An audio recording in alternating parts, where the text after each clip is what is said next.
नमस्कार, मैं अंजना और आप देख रहे हैं प्रदेश की खबरें। आइए एक नजर डालते हैं आज की बड़ी खबर पर। राहुल तेजस्वी की बहन और अखिलेश की पत्नी सीएम सम्राट चौधरी का विपक्ष पर तीखा हमला।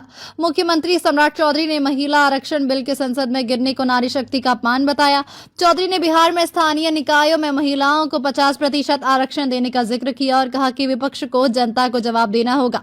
मुख्यमंत्री सम्राट चौधरी ने रविवार को कहा कि महिला आरक्षण बिल का संसद में गिरना नारी शक्ति का अपमान है।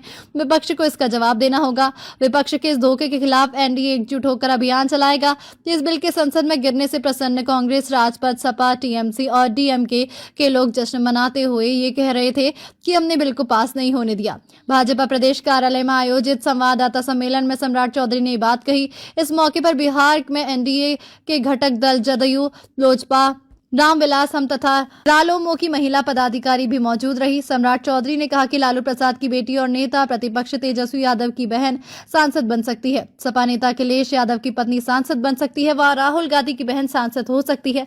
पर विपक्ष के लोग ये नहीं चाहते हैं कि गरीब घर की बेटी बहन सांसद बने। अगर लोकसभा और संसद में महिलाओं को आरक्षण दिए जाने का बिल पास हो जाता है तो सीटों की संख्या बढ़ जाती है। बिहार विधानसभा में अभी 29 विधायक है, जो संख्या बढ़कर 122 हो जाती है। सम्राट ने कहा, सवाल सिर्फ इतना है कि कांग्रेस व विपक्ष ने महिलाओं का अपमान किया।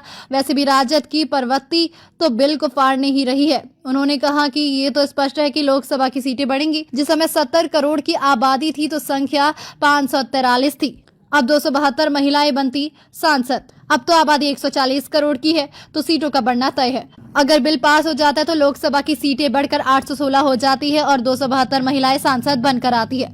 नीतीश कुमार की चर्चा करते हुए सम्राट चौधरी ने कहा कि बिहार में जब उनके नेतृत्व में एनडीए की सरकार बनी तो पंचायती राज व्यवस्था व नगर निकायों के लिए होने वाले चुनाव में महिलाओं को 50% का आरक्षण दे दिया, जबकि 59% से अधिक महिलाएं चुनाव जीत कर आई। सम्राट ने कहा कि विपक्ष के लोग केवल अपनी चिंता कर रहे हैं, जनता को इसका जवाब देना होगा। कांग्रेस ने देश को कभी भी आरक्षण नहीं दिया। कांग्रेस के लोग मंडल कमीशन के भी खिलाफ थे। अति पिछड़ों को जब बिहार में कर्पूरी ठाकुर ने आरक्षण दिया तब जनसंघ के कैलाशपति मिश्रा ने इसका समर्थन किया था।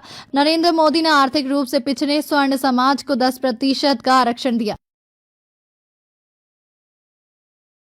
अब तक ले बस इतना ही। फिर मिलते हैं एक ऐसी ही बड़ी खबर के साथ। अब तक ले नमस्कार और देखते रहिए प्रदेश की खबरें।